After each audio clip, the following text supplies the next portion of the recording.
The first one comes in from Frankie Leal Photography. See how he did that? Frankie Leal Photography. Look up Frankie Leal Photography on Instagram. He got his name in there. Plug yourself. Okay, here we go. Entertaining podcast. First, I love the new artwork. Yes, thank you. The new artwork is fantastic. And I must say, the artwork was done by Frankie Lee Photography. Well, what do you know? We're sounding less cool every second. Exactly. I'm The second review. All three of the 3 reviews, and the second on the artwork were by the artist. Well, hold on. Let me get to the second review. It's from my mom, and my mom. Oh, and the third review is from your mom. So perfect. Hello, Mrs. Black. This is fantastic. Pocket Party.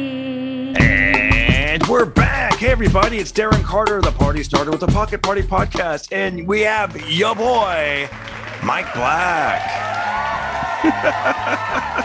From some undisclosed location. I don't know where he's at or what's happening, but I like it.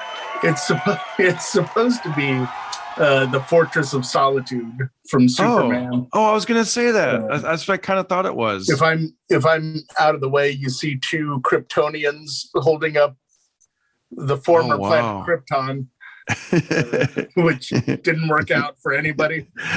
What's your shirt say on it? You always have cool shirts. Oh, this one is a Doctor Strange shirt. Oh, cool. And that's cool. People dig your stuff. From the comic books. Not to sound snobby, but it's from the comic books, not the movie.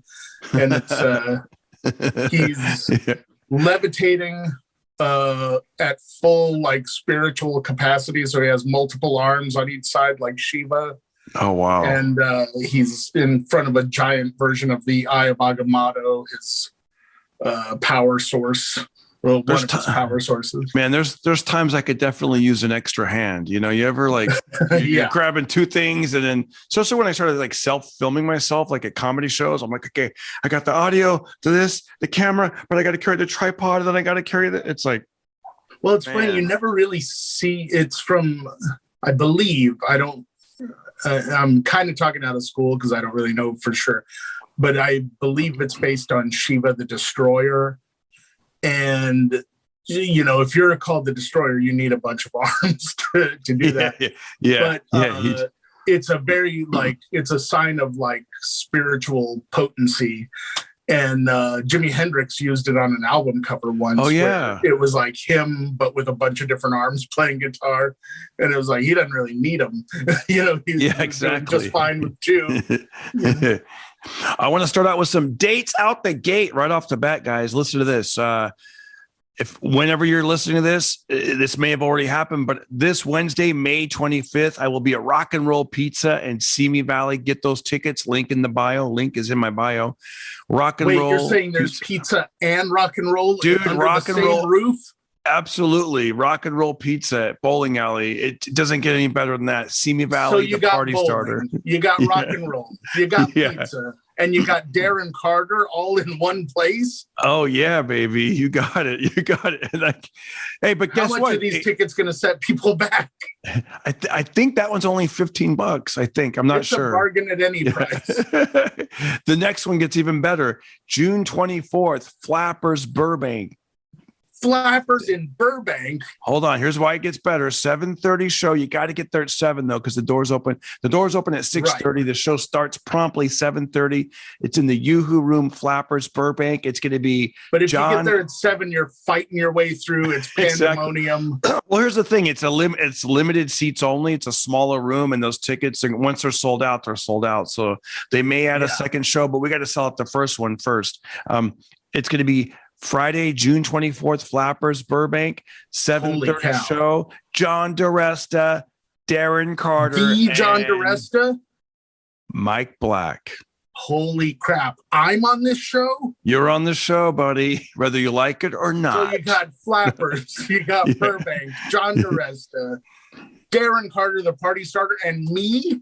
We're Burbank, all and on this show. 100%. And there's free parking. There's a mall. There's all kinds of malls over there and mall parking, and it's free parking. So Free parking. Now, Darren, these tickets must cost $10,000. I don't know what these tickets cost, but You're like, they might actually be $10,000. I know exactly.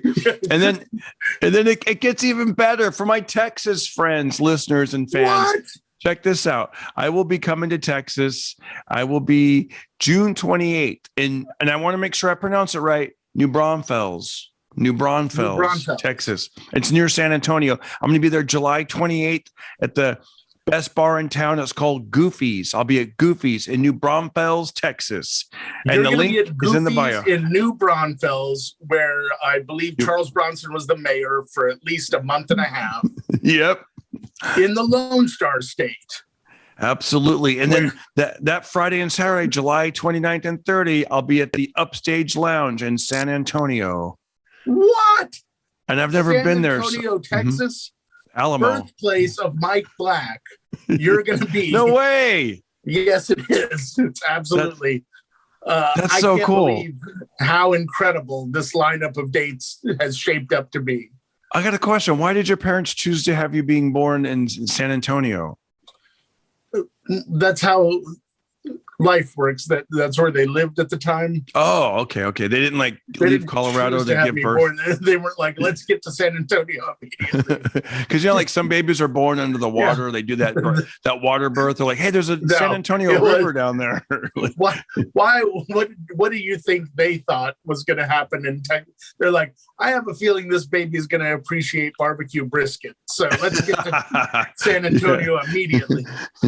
Let's get him down there. He's going to really appreciate the artwork of the Southwest. We have to get him down there pronto.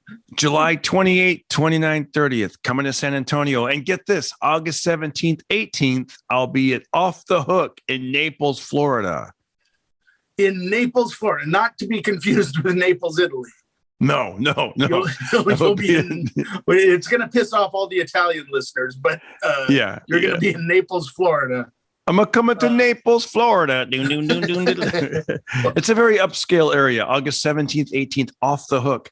Have you been to Off the Hook before? I have, and yes, it is Off the Hook. It's also a comedy and seafood restaurant, and the Dice comedy Man plays there. Seafood. Yeah. You can get your fish sticks and your Darren Carter all in one place. Oh yeah. It just gets better and better. It does. I'm a little nervous to be completely honest with you about the San Antonio because I've never been to these places and we really got to sell some tickets and hopefully they'll have me back. But it's exciting when a new place wants to have you. So Texans guys are gonna love you. Everything's I'm hoping, bigger man. in Texas. Absolutely. Oh, here's a new thing, guys. We want to keep you guys. Everybody that leaves a review on Apple Podcasts, because I guess most people listen to podcasts on Apple Podcasts, Spotify, Stitcher, and YouTube, but mainly Apple's the main big dog in the game, and that's where and Apple will distribute it to other places. So please do us a favor, leave a review, 5 stars review, and I'm going to read them on the air. And you can plug anything you want in the review. Just do it inside there because I'm going to read it. So that's even more exposure. You help me, I help you. All right, here we go, Mike Black. You ready? Here we go. This is, should I read them in chronological order from most recent? I'm only going to choose 3. That seems like, wait, you're only going to read what? I'm only going to read 3 reviews. Well, then don't do chronological order. If you're only reading 3, read the 3 best ones. Oh, okay. But if you're reading all of them, read chronological order. Oh, yeah. Well, here's what I say. When I say 3, I'm reading the 3 newest ones that came in this week. So everybody that leaves a review, you're going to get reds. You might be tipping too much in your hat. You should have gone with me and gone, I'll just pick the best 3, even if it's the only 3. Yeah, exactly. That's how you do it. Out of the 10,000 that came in, I'm like, no, dude, I only got 3. Yeah, look, I can only read 3 of these. We only have time for 3. Here we go. The first one comes in from Frankie Leal Photography. See how he did that? Frankie Leal Photography. Look up Frankie Leal Photography on Instagram. He got his name in there. Plug yourself. Okay, here we go. Entertaining podcast. First, I love the new artwork. Yes, thank you. The new artwork is fantastic, and I must say, the artwork was done by Frankie Lee Photography. Well, What do you know? we're sounding less cool every second. Exactly. I'm The second review. All three of the 3 reviews, and the second on the artwork were by the artist. Wait, hold on. Let me get to the second review. It's from my mom, and my mom. Oh, and the third review is from your mom. So perfect. Hello, Mrs. Black. This is fantastic. This is great. Okay, back to Frankie It's like Lee. we're running a lemonade stand. We made $3. One from our older brother and mom and dad. Each bought a glass of lemonade. And my grandma gave me $5 and didn't even want our lemonade. Right. She said, "I'm good. I have a UTI. I can't be having your lemonade right now." First, I love the new artwork.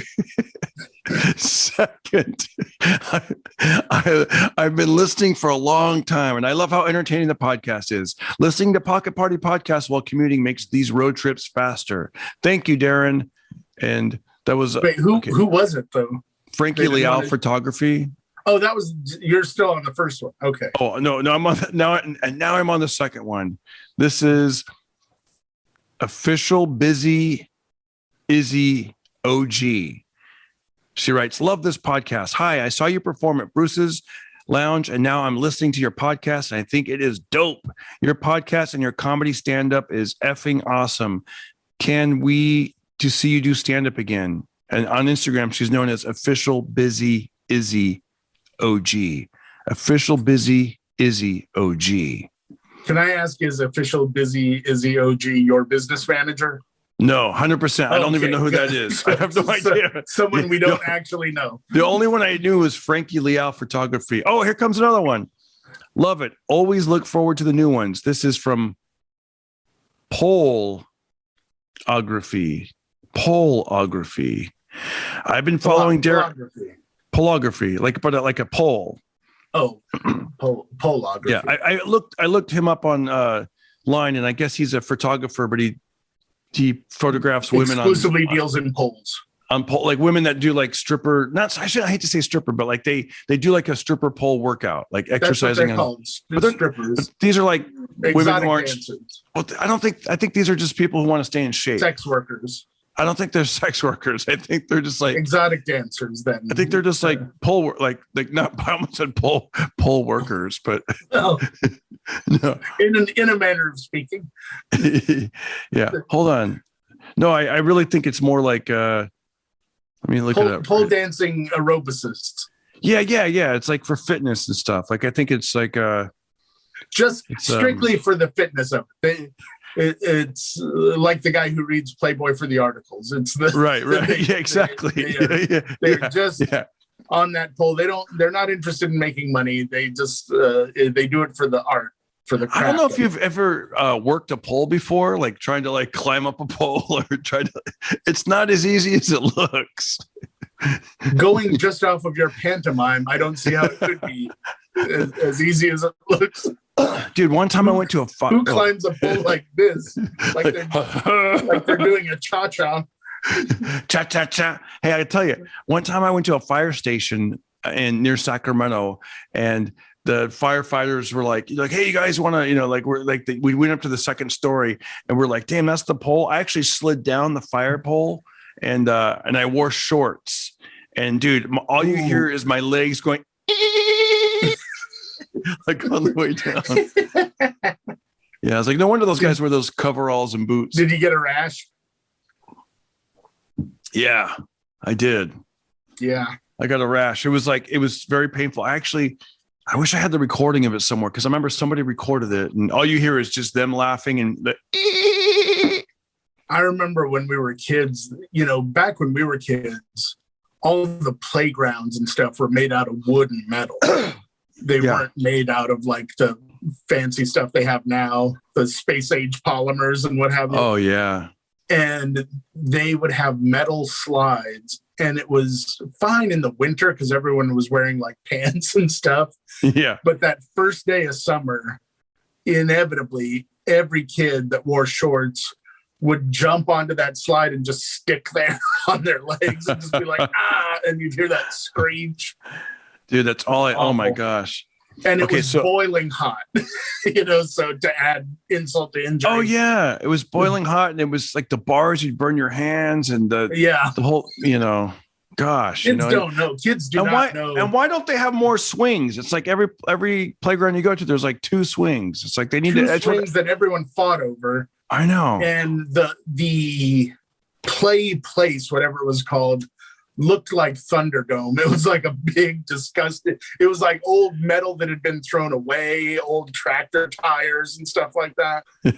Even the newest ones looked like that. They looked like Bartertown. Dude, when's the last time you were? I was going to say at a playground, but you don't. I don't think you have any kids, so you probably don't really go there anymore. No, it'd be really weird if I went to a playground. You're like, I'm reliving my childhood. Can someone push me? The last time I did anything like that was at Comic-Con, where they had like an obstacle course you had to go through, and I was like, oh, this kind of reminds me of the playground, only I'm having more muscle cramps, and it's not fun. I just want to get out. Yeah, I know. Okay, look, I found polography. Look, it's all about like exercise, fitness, like it's. Yeah, clearly. I have a feeling there are guys doing a lot more exercise to that than she is. Well, anyways, this is a nice, fine review from Polography. And he writes, I've been following Darren Carter, then in parentheses, Darren Carter, the party starter, since like 2007, 2008. And he's been putting a smile on my face for all these years. He's a hardworking comedian, and his material is always fresh and funny. I would totally recommend him to anyone new or old to the comedy scene. That's cool. So thank you guys. That's very cool. That's very sweet. Thank you. And I'm telling you, all those reviews, it helps the algorithm and it helps push the podcast out. And so thank you guys for doing that. And yeah. So Mike Black, man, what's been happening in your world, buddy? Oh, nothing. I did the Comedy Store Saturday night. That was a lot of fun. It was almost all crowd work. I did about a half hour. Wow. And they had like a weird thing happen where they had a lot of pop-ins, but then they still had time and there was a weird gap. And so they were like, can you do 20? And I was like, sure. And then I thought about it and I was like, let me go over and double check. And I went, do you mean, could you do at least 20? Or do you mean, please God, stop at 20? And they were like, oh no, do at least 20. And I was, oh, okay. And because you never know at a club sometimes. And I don't know about you, but I hate to wear out my welcome, if I can help it. It's like, I appreciate getting any stage time I can get. So I don't want to go over if I shouldn't. But it worked out great because I talked to this couple and they said they lived like a block away from the Comedy Store. So I asked, what's the best kept secret in this area? And I think they were kind of shining me on, but they said it was a bowling alley in the bottom of the hotel across the street. Really? But it was like a high scale bowling alley, and it was $3,000 a year to join their little club to bowl there. But they had no snacks, and I was like, I'm out. At that point, I'm out. But like other audience came in later, and I would ask them, like just randomly, I'd be like, what is the top price you would pay to bowl at a place? And they were like, oh, $100, And I was like, it's nowhere near, you're not getting in across the street, Is it near it's near the Comedy Store? This bowling alley is near the Comedy Store? I believe so. Or they were just pulling my leg, one of the two. But really? You have fun either way. Just ask them questions about it, Because sometimes they say across the street, they just mean, Melrose or who knows where. No, that directly across, there's that building that has the new neon stuff that goes around. Oh. I think that's what they were talking about. So it didn't seem that out of the realm of possibility for that place. Oh, yeah. It seemed like, there's a chance that they have that, Dude, we got to find out if that's true, man. I'd love to, see if we can get a free game or something out of it. We should do a live. If there is bowling there, we should convince them to let us do a live podcast and bowl there. I know. While we're doing it. Yeah. I mean, I'm excited to go to Rock and Roll Pizza, Simi Valley. Have you ever played that place? Have you been there yet? In Simi Valley? I don't think I have. I did it with. It's all kind of a blur. I've had pizza and I bowled before, so I played there with Sam Tripoli. I worked with Sam Tripoli there. It was great about 2 months ago, and that's when they offered me the date or whatever. So I'm like, well, they were like, you should get your own night. I'm like, oh, I'll be there. So, and if we can get it going again, hilarious. He's out of his gourd. And, he would be fun to bowl and have pizza with because he would tell you all sorts of conspiracy theories while you were doing it. You know where these balls came from originally, right? Bowling, it would still be fun. I know. They I know. I wanted to ask you. We were talking about remember that passage you were gonna if you found it. We were talking about Hollywood and this book. Oh, geez, he's prepared. Yeah. This is the paperback, very dog-eared copy of Once Upon a Time in Hollywood by Quentin Tarantino. Now, it's the novelization of the film. Normally, it goes the other way. The book comes first and then the novel. But I guess the story behind it is he wrote just copious notes about the time period that it was set in. Have you seen the film yet? I haven't. I tried watching it, and I wanted to watch it on my laptop, and my DVD thing didn't work. And I know you got to watch it on a bigger screen. It's a very cinematic movie. I know. I'm like, I tried watching it on my Apple Watch. Yeah, I didn't get a feel for it. Yeah, this movie sucks. No, this movie's terrible. Yeah, and, like watching it on an Atari or something. But it was one of those movies. Every now and again, a movie hits where I watch it and then I recommend it to other people, and then I talk to them later, and I'm like, I don't know if you guys liked it or not, but I've seen that movie 5 times in the theater now. And the people I talk to will go, you know what? That's weird because I've seen it 5 times in the theater now. Wow. It was like, there's just something about it where it was just really fun to watch. And I think the longer you've lived in LA or adjacent to it, the more interesting it is, because one of the things in there that I noticed is the geography is correct cinematically. Like, that doesn't sound like a big deal, but like you'll see a character in West Hollywood and they'll go to do something in the valley, and you'll see every part of that journey, and you'll know, like, as they're driving, you'll see landmarks that you would pass to get from point A to point B. But it's in the 60s, so it's things that were there and things that aren't there and are still, all that sort of stuff. So in a lot of ways, it's like time travel. Yeah. Like, I don't know if you remember this guy, but there was a guy, Jack Steffen, who has a plumbing company, and I think they're still around, Jack Steffen's Plumbing, but they had a terrible old commercial from the 60s that they would play on like network TV if you lived in LA. And it was like the voiceover guy would go like, if you have plumbing trouble, call Jack Steffanini.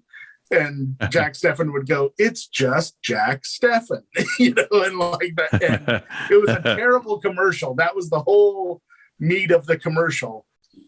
But on like the 3rd or 4th time I watched the movie, there's a point where Brad Pitt is driving with a hitchhiker on the freeway, and they're on the 101 going to North Hollywood. And I see a van pass by in the background, and if you blink, you miss it, but it's Jack Steffen Plumbing. And I was that's cool. So cool that they threw that in there, By the way, I found the commercial. Can I play one of them? I don't know which one this is. Oh, please. Yeah. Check this out. California. For plumbing and heating, your man is Jack Steffanino. Jack Steffen.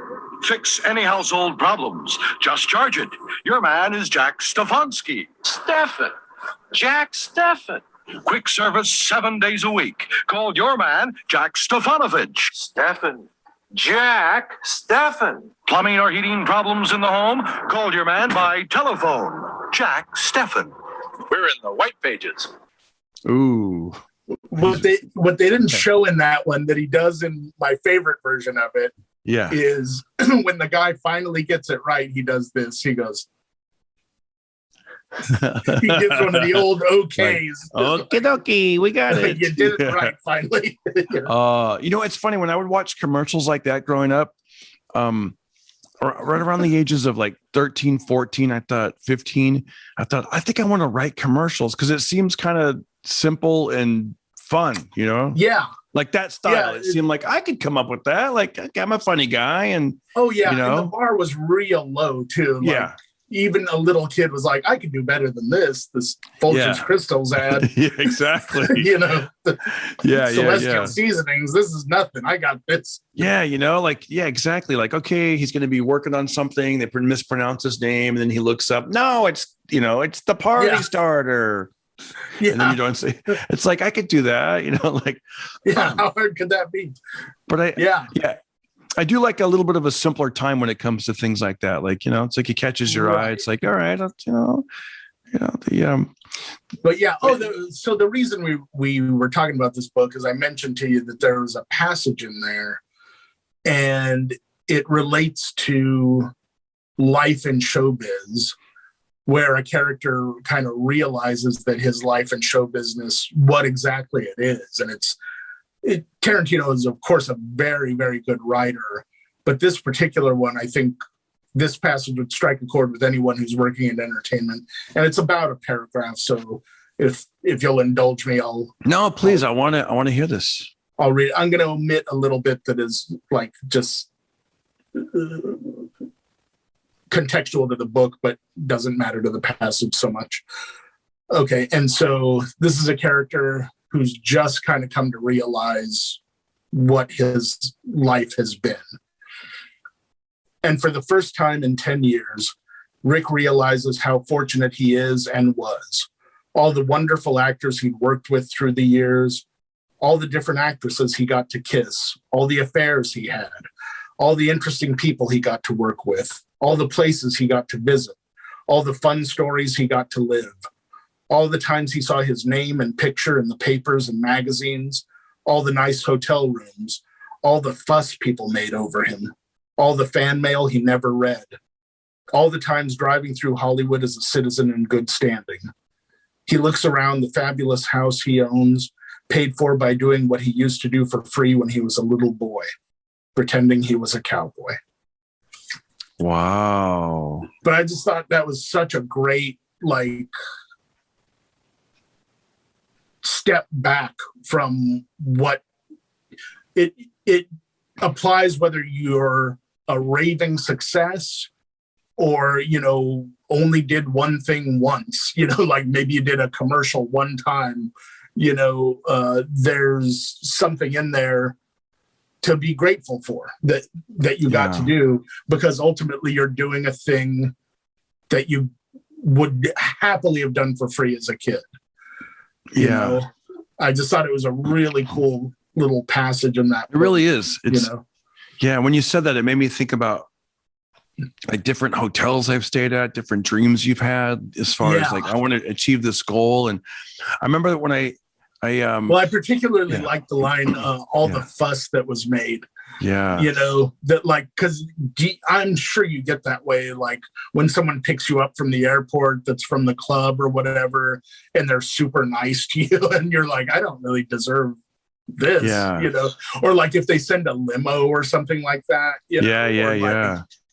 You get a hotel where they put like a fancy chocolate or fruit thing on the bed or something like that. You're like, I'm just the comic. I don't, I'm not that big a deal. It's always neat when stuff like that happens, It's true. And and I was going to say, like, when it comes to like, there was a little inkling that I could have a chance at getting on the Tonight Show.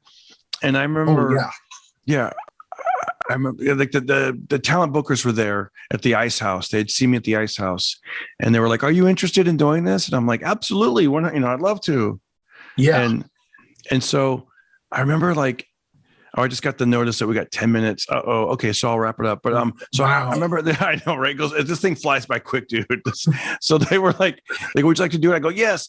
And so I remember taking the set that I just performed because I record all my sets. And I remember driving to the NBC studios after the Ice House and where it said The Tonight Show with Jay Leno. And I remember playing my set, you know, me doing comedy and looking at that Tonight Show like sign going, wow, I'm actually going to be on here. This is, Yeah. you know, and just visualizing it. And so, you know, when those times when things aren't happening, it's good to remember, like in the book, like what that guy said. And also it was interesting when he said the fan mail that he didn't return, because maybe he was like, I'll get to it later. I got to think about this other project. And then next thing it piles up. Yeah. To me, that represented the things you take for granted, you know, that happen where like sometimes you get stuff like that and you're like, oh, that's nice because I'll get more of it tomorrow or whatever, you know. And it's just nice that they're doing that. But it's like, you really should read that shit and kind of like to get the most out of it. What's up, guys? How you like the show so far? Pretty good, right? Kind of weird that I'm out here in the country with the chair next to me. But anyways, if you like this show and you want to help out, go to CAMEO. I do birthday shout outs, anniversary shout outs. Or if you just want to do a donation, go to DarrenCarter.com, PayPal, or Venmo at Darren Carter Comic. Now let's get back to the show. Now, me personally, if someone takes the time to write me a letter, I think they must be a stalker, because who writes letters anymore? So I make sure and notify the authorities. I mean, no, I do. But no, I really love it if someone takes the time to do stuff like that. It's so cool. I get letters at the Comedy Store every now and again.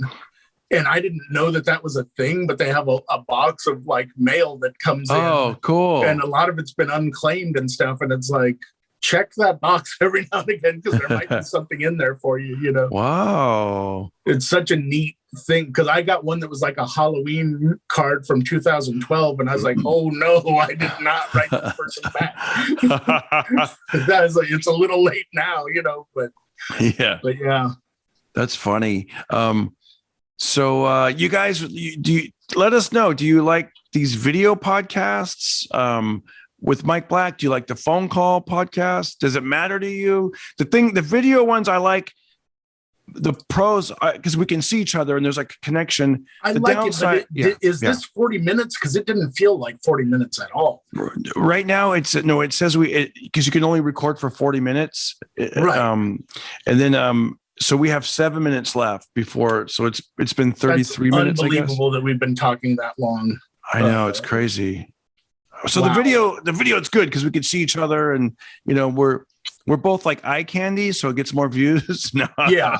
But then the phone call, I think the audio is slightly clearer, and then there's no time limits, and we can do whatever we want. You know, like.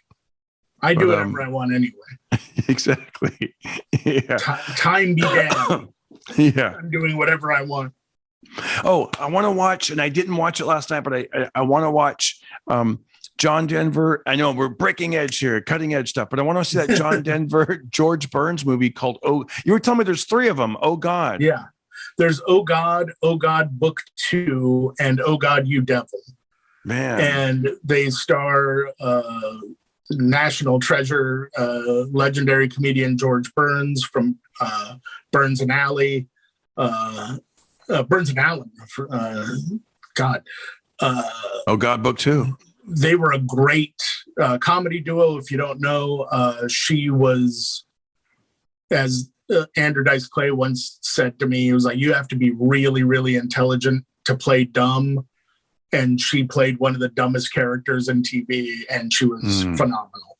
But that was his wife in real life. I remember that line when he'd go he'd say good night, Gracie. Good night, Gracie. Yeah. She was just fantastic. And, but yeah, long after she passed away, they had him do this movie, and he just nailed it. It was a great showcase. It was first of all just a good movie, but it was a great showcase of his particular type of comedy too. So it's worth checking out. I'm listening to the Jerry Weintraub book. I'm almost done with it. And he was talking about when he produced that movie, they were like, George Burns was like the perfect person to play God. And they said, the only thing is that he had a hairpiece and he refused to take the hairpiece off. And he was like, they're like, come on, God wouldn't wear a hairpiece. God could make, he could just grow hair. So they said, if you notice in the movie, he's wearing several different hats, like throughout the movie, like a baseball cap, another kind of hat, I like the way he kind of played God like he was a tourist, like at all the different places he would go, he would just wear whatever tourists would wear there. Yeah, I watched the trailer before we did this episode, and it was really, I was like, man, I got to watch this. John Denver's like, all right, if you're God, make it rain. And then it rains, but it only rains in the car that they're driving in. He's like, you can do that? This is amazing. And then George is like, thank you. I would say he's probably my second favorite cinematic God. The first, and it's by a large margin, is Morgan Freeman in Bruce Almighty. Oh yeah. And the sequel, the name escapes me, Evan Almighty, I think. But Morgan Freeman. And also he had a much better script to work with, to be totally honest. Yeah. And a much bigger effects budget. But Morgan Freeman he knocked it out of the park. I love Morgan Freeman, man. He's so like, that voice is just, it's like butter. There's that moment in there where Jim Carrey says, how can I make people love me without affecting their free will? And he says, if you can figure that out, you let me know. And I was like, man, it's such a great line. That's great. All right, Mike, we got a couple minutes. We got to wrap it up. I just want to thank everybody for once again joining us for the Pocket Party podcast. Hope we made your day a little bit better today somehow. At least 13% better. Yeah. Oh, I know what we're going to say. Shooting for at least 13% better. I know. So I used to do a thing called Words of Wisdom, but I changed the name to Pocket Sense. And do you remember what you said earlier this week? I said, man, that would be great for the show, for the Pocket Sense. It was AKA Words of Wisdom. Stuff there. I know. What was it? It was so good. I was hoping you'd remember. I thought you knew and were just giving me. No, I really don't know. I'm like Gracie. I'm like really intelligent playing dumb. No, I'm actually playing dumb right now. Remember I called you and then we said something and the next day I go, oh, that was so good. I forget what it was. I don't recall, but I will say, I will suggest see Bruce I know what it was. Almighty. I remember what it was. I know what it was. I said that I was trying to, give my friends some pep talks, some of the comics that had moved away from Los Angeles, and I'm trying to give them a pep talk because a lot of their spirits are down. But I found it to be draining, like I don't mind like a little pep talk, but it was like, half hour here talking to this guy for 40 minutes. And I'm like, I'm getting drained. And you said the best advice. You said, do you remember now? Can you say what you said? I don't recall the exact words I used. What did I say? Basically, you said the best thing you can do to help those friends is you be a success and be as most successful as you can be. That way, the way you can help them is with your success. They can open for you. They can do your projects. They can. That was what it was. But trying to lift them out of quicksand isn't going to help. Especially when you kind of come to realize a lot of your friends in that situation are okay there. They're not happy, but they're not sad. They're content in the quicksand at that moment. So what you can do is just work on your stuff and get as successful as you can. And then you actually have power and opportunity to share rather than the uphill battle of I have to do my dream, but I'm going to add this and this and this. Yes. And I just, and I'll still help, but I just realized it's like, you're right. You just can't spend, It sounds selfish, but it's one of those in the long run, it's going to be more helpful to just, they're in a place right now. I need to focus on what I'm doing. I have no idea how much time. I think it's going to cut. I think it's going to cut us off. So guys, do your push-ups, do your sit-ups, drink your water. Keep starting that party. I love you, Mike. And if this gets a lot of views and downloads, we'll do another one this week. Thank you, buddy. All right. Bye-bye. Bye. It didn't cut off, did It it? didn't cut off, but it will though. So bye. I like how you're doing a whole Hulk Hogan thing at the end now. Say your prayers, eat your vegetables. Everybody listen to Darren Carter. We all know he's the party starter. So if you want to listen to a podcast for free, then listen to The Pocket Party.